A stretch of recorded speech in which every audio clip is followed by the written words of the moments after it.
जय Shankar ji friends, astrological facts में आपका बहुत स्वागत है। तो आज मैं आपको उस स्वर के बारे में बताने जा रही हूँ कि जिसे अगर आप सिद्ध कर लेते हैं तो माँ सरस्वती का वास आपके कंठ में हो जाता है और माँ सरस्वती आपके कंठ में सीधा प्रवेश कर जाती है। तो ये कौन सा स्वर है, इसे जानने के लिए मेरी वीडियो पे बने रहिए। और जिन लोगों ने मेरा चैनल सब्सक्राइब नहीं किया, प्लीज़ इसे सब्सक्राइब कर लें, वीडियो को लाइक और शेयर करते रहिए। तो चलिए अब मैं आगे बढ़ती हूँ। तो शरीर में ऐसे हमारे 72,000 नाड़ियाँ हैं। तो उन नाड़ियों को नाम जानना तो बहुत मुश्किल है, अगर हम याद भी कर लें तो बहुत मुश्किल है उसका एक्सप्लेन करना। जिसमें से मुख्य 3 नाड़ियाँ हैं जिन्हें कि हमें ज्ञान अगर हो जाए कि इन नाड़ियों के द्वारा हमारी क्या प्रक्रियाएं हैं, क्या हम फंक्शन ले सकते हैं, क्या इनसे फ़ायदे हो सकते हैं, तो हमारी ज़िंदगी में चमत्कार होने खुद ही शुरू हो जाते हैं। तो बात हो रही है कि माँ सरस्वती को कैसे सिद्ध करें, अपने स्वर को कैसे सिद्ध करें। तो हमारे शरीर में जो 72,000 नाड़ियाँ हैं उनमें से प्रमुख जो नाड़ियाँ हैं, जो स्वर हैं, वो है ईड़ा, पिगला और सुषुम्ना। इन 3 नाड़ियों से हमारे शरीर में जो स्वर चलते हैं वो हमारे बहुत ही महत्वपूर्ण हैं। और इसमें से जो हमारी ये ऊर्जाएं मिलती हैं वो हमारे सातों चक्रों को भी जागृत कर देती हैं। और इन सातों चक्रों को जागृत करने के लिए जो आपको वायु चलती है अंदर, उसके नाम भी जान लीजिए। तो इसका नाम है उद्दान वायु, प्राण वायु, अपान वायु, ध्यान वायु और सम्मान वायु। ये 5 वायु हैं जो सबका आपको मिलके इतना योगदान मिलता है, आपकी श्वासें चलती हैं जिससे ईड़ा और पिघला नाड़ी को बल मिलता है। और ये जो हमारी ईड़ा और पिघला नाड़ियाँ हैं, तो इसका जब स्वर एक हो जाता है, जागृत हो जाती है हमारी स्वर की नाड़ी, तो हम इसको जागृत करने के लिए क्या करें। तो बात वही हो रही है कि स्वर को कैसे जागृत करें। तो ये दाईं तरफ हमारी जो नाड़ी है वो है सूर्य नाड़ी और बाईं तरफ चंद्र नाड़ी है। तो ये नाड़ी जब खुलती है तो दोनों का स्वर एक होता है, तभी वो स्वर जागृत होता है हमारे अंदर, जिसमें माँ सरस्वती हमारे कंठ में वास करती हैं। तो मुख्य रूप से कैसे इसे जागृत कर सकते हैं, सबका सवाल होगा। तो इसके लिए आप प्राणायाम कीजिए।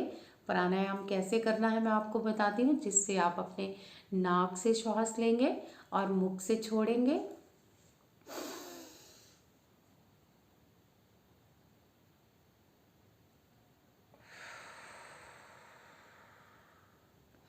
जब हम नाक से सांस लें तो हमें जलंधर बंद लगाना होता है, जो कि हमारे सांस प्राणवायु यहाँ तक रोकने हैं।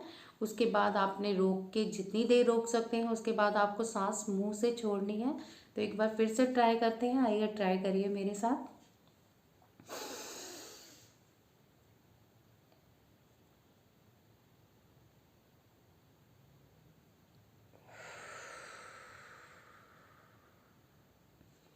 तो इस तरह से आपने प्राणायाम करना है जलंधर बंद लगाते हुए।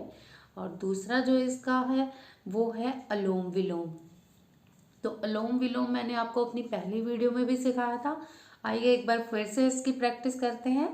तो इधर से हमने पहले दाईं तरफ से सांस बंद कर लेनी है और बाईं तरफ से सांस खींचनी है और अपने सातों चक्रों में प्रवाहित करनी है। फिर थोड़ी देर के लिए रुकना है, जितनी हमारी कैपेसिटी है रोकने की। जिनकी 5 मिनट की है, बहुत ही बढ़िया, 5 मिनट रोके। अच्छा, बहुत कम लोग होते हैं जो 5 मिनट रोक पाते हैं, अदरवाइज आप आधा मिनट तो रोक ही सकते हैं। तो चलिए प्रैक्टिस करते हैं। और सांस आपने जब अंदर लेके जानी है तो फिर सांस दूसरी साइड से छोड़नी है। तो चलिए स्टार्ट करें। अपने दाएं नाक को बंद कर लीजिए और बाएं नाक के स्वर को खोलिए।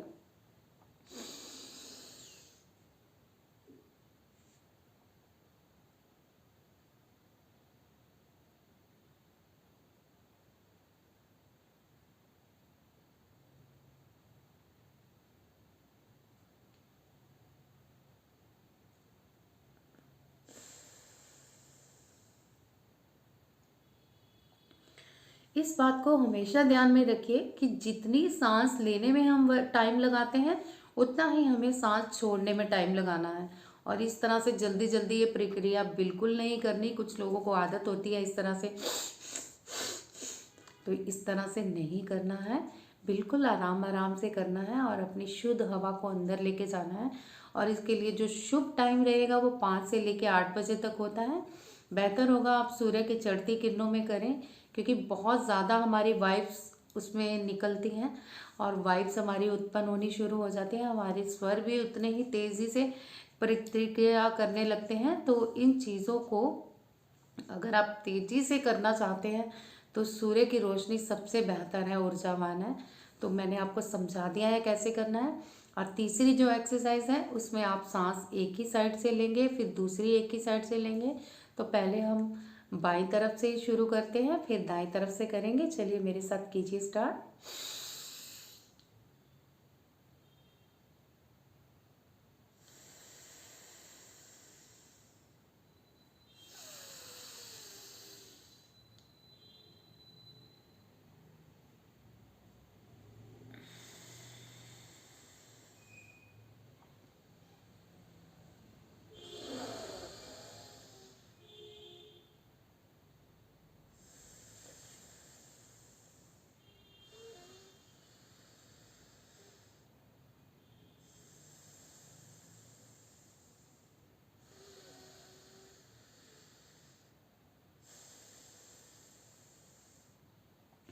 मैंने सिर्फ आपको 2 या 3 बार ये करके बताया है, पर आपको ये प्रतिक्रिया कम से कम 5 से लेके 10 मिनट तक करनी है। 5-10 मिनट इधर से आपने सांस लेनी है, 5-10 मिनट इधर से लेनी है। अब आपने चेक करना है कि आपके दोनों स्वर चल रहे हैं। तो चलिए चेक करते हैं।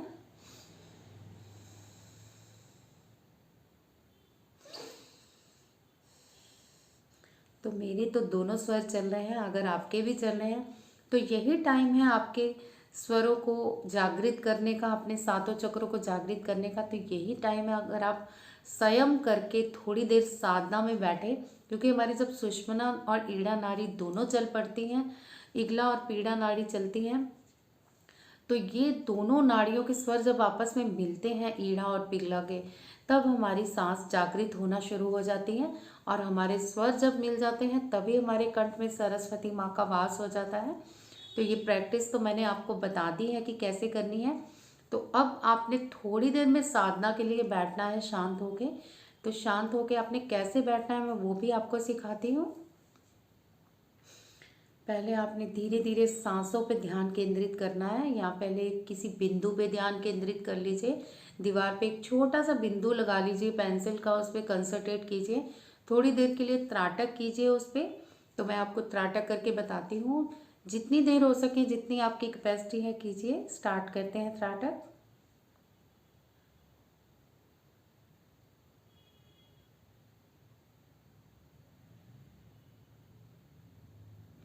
तो ये त्राटक आप जितनी देर कर सकते हैं आप कीजिए। अभी मेरी आंखों में लाइट पड़ रही है, सो मैं सही से त्राटक नहीं कर पा रही हूँ।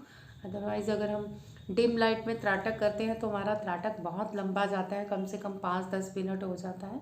तो जितनी देर आप त्राटक कर सकें उस बिंदु पे, धीरे धीरे आपको वो बिंदु हिलना डुलना नज़र आएगा। फिर वो बिंदु गायब हो जाएगा या बड़ा होना शुरू हो जाएगा, आसपास की चीज़ें धुंधली हो जाएंगी। तो यही आपका बेस्ट त्राटक होगा। तो इस त्राटक के बाद आपने आइज़ अपनी क्लोज कर लेनी है और फिर मन में अजप्पा जाप करना है। चलिए हम थोड़ी देर के लिए ये भी प्रैक्टिस करते हैं। अपनी आइज़ क्लोज करते हैं। तो मन में अजप्पा जाप करना है आपने। मैं आपको बोल के दिखाऊंगी कैसे करना है, आप मन ही मन जाप कीजिएगा।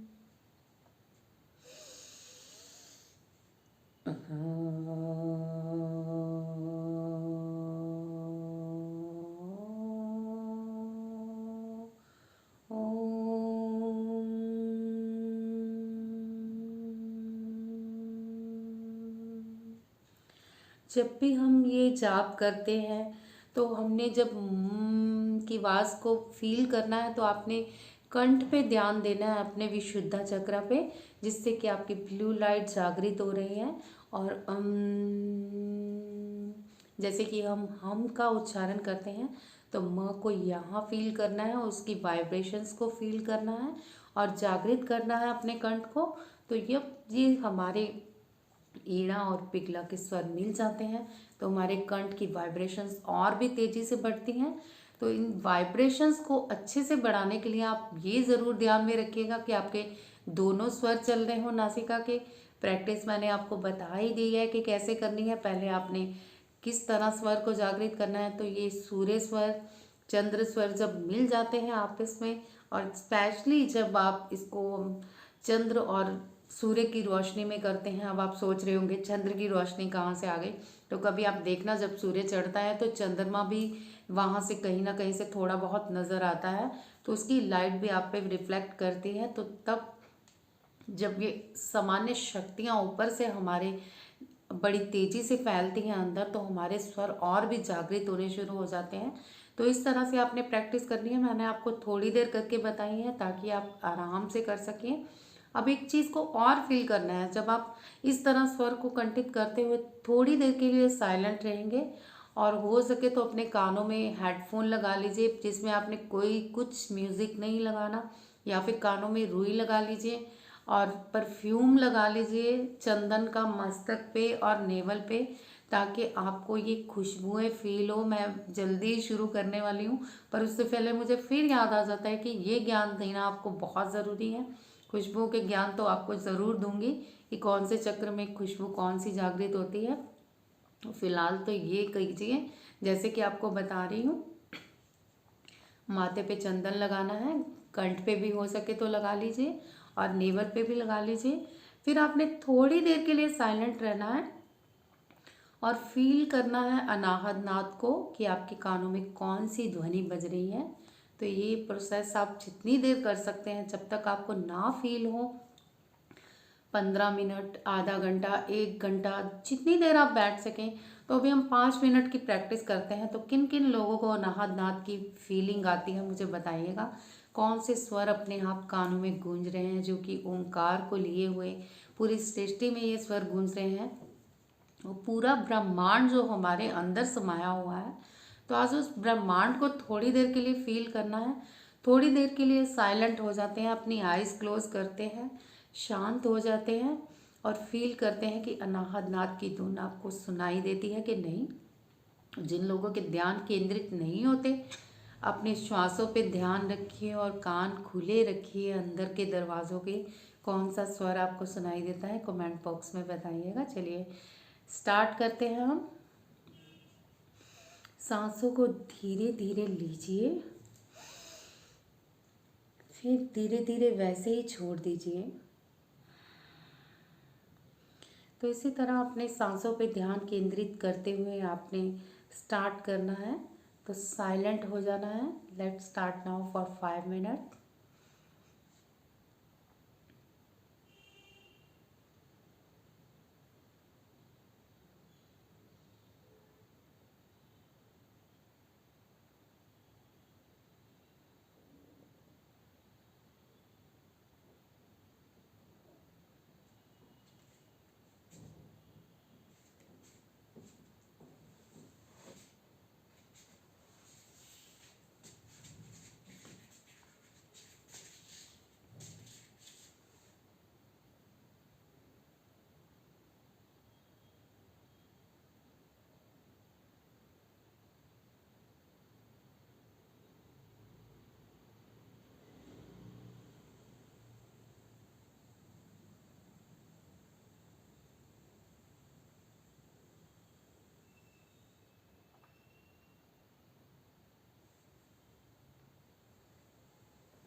अपने मूलाधार की शक्ति को अपने सहस्त्राधार की शक्ति तक पहुंचाने की कोशिश करें। कोशिश करें कि नीचे से जो सांस आ रही है उसे आप अपने सहस्त्राधार चक्र तक प्रवाहित करें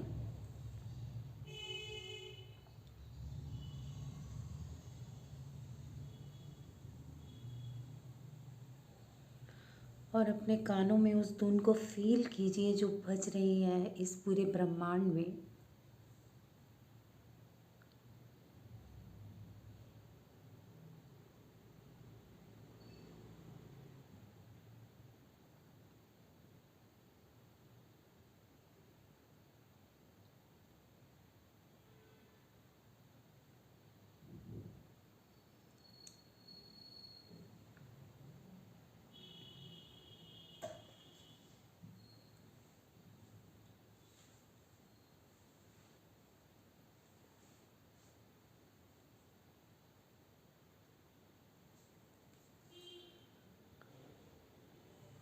फील कीजिए ऊपर से जो आपको वाइब्स आ रही हैं, कोई लाइट दिख रही हो आपकी थर्ड आई चक्रा पे।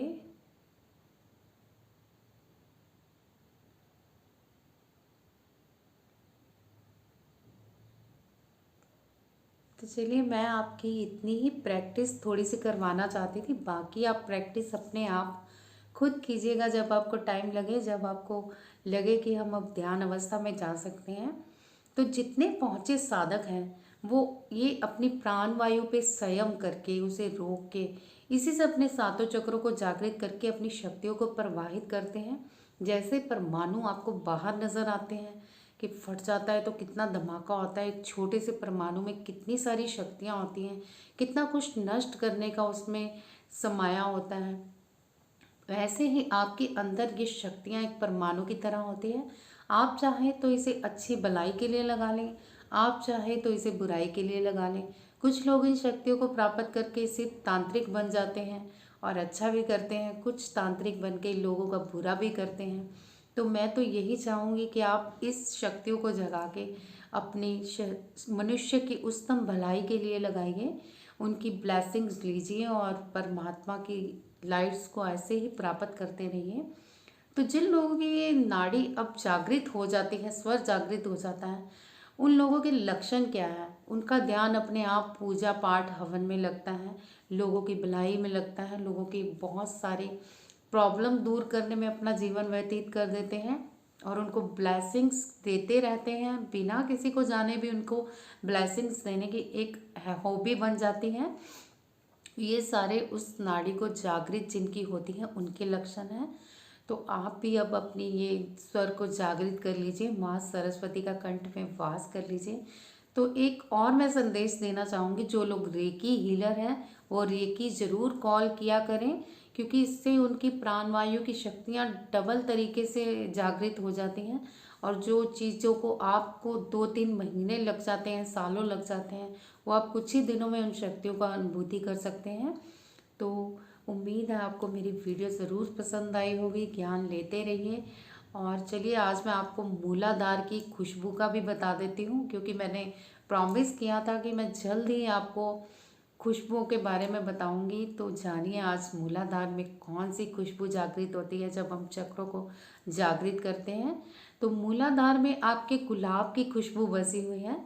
गुलाब और केवड़ा, ये 2 खुशबुएं हैं, ये जब तो मिलती हैं और आपका स्वर जागृत होता है यहाँ से, और मूलाधार की शक्ति जागृत होती है, तो तब आपको ये खुशबू अपने आप ही उत्पन्न होनी शुरू हो जाती है। मोस्टली जो पक्के साधक होते हैं, जिनको पूरी नॉलेज होती है, तो वो चाहते हैं जबकि हम मूलाधार जागृत कर रहे हैं, केवल मूलाधार की साधना कर रहे हैं, उस चक्र की साधना कर रहे हैं, तो वो ज़रूर गुलाब के फूल रखते हैं पास, अपने मस्तक पे गुलाब का इत्र लगाते हैं, अपनी नेवल पे गुलाब का इत्र लगाते हैं। तो क्या क्या गुड न्यूज़ हो सकती है मैं बताती हूँ आपको।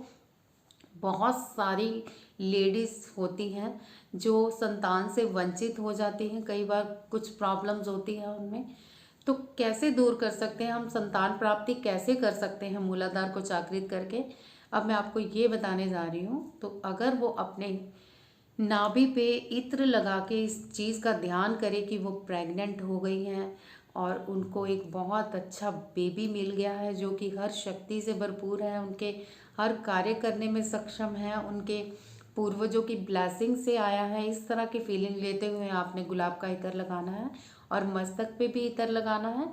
तो ये करते हुए मूलाधार की साधना करनी है। वो साधना मैंने आपको बताई है कि लम इसका नाम है। लम की साधना को जागृत करते हुए, लम के स्वर को जागृत करते हुए आप इस मूलाधार की साधना में खो जाइए। तो मेरी बहुत सारी ब्लेसिंग है। जिन लोगों को नहीं मिले हैं अभी तक संतान प्राप्ति, उन्हें अवश्य इस कार्य करने से संतान प्राप्ति होगी। तो मोस्टली आपने देखा होगा जो लोग लेडीज़ प्रेग्नेंट होती हैं उनकी वाइब्स और खुशबू बदल जाती हैं। उन्हें बहुत सारी चीज़ों की खुशबुएं अलग आती हैं। खाना बनाती हैं तो खाने से कईयों को अच्छी खुशबू आती है। सब्जी बनाती है तो सब्जी किसी से जैसे उनको प्याज की बदबू गंदी आनी शुरू हो जाती है, क्योंकि हमारा मूलाधार जागृत होता है। सृष्टि की रचना इससे हुई है, ब्रह्मा जी का इसका वरदान है, वास है। तो ये जो हमारा मूलाधार चक्र है, सृष्टि के रचयिता नारायण का वास है, माँ लक्ष्मी का वास है यहाँ पे, तो जागृत होता है। तो ये आपको मैंने जो खुशबू बताई है ये जागृत हो जाती है। मोस्टली पहले इंस्टेंटली हम फील करते हैं ये लगा के, गुलाब और केवड़े की खुशबू माथे पे और नेवल पे। तो उम्मीद है आपको मेरी ये वीडियो बहुत पसंद आई होगी। लाइक और शेयर कर दीजिएगा, चैनल को भी सब्सक्राइब कर दीजिएगा।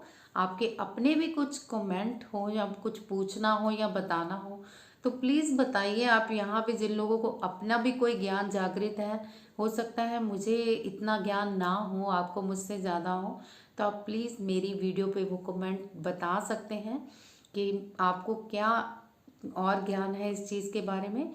और जिन लोगों को मेरी ये वीडियो अच्छी लगी है वो भी मुझे बता सकते हैं। अपने कोई आपके पर्सनल सवाल हो वो भी आप कमेंट बॉक्स पे बताइए। तो चलती हूँ मैं। जय शंकर जी।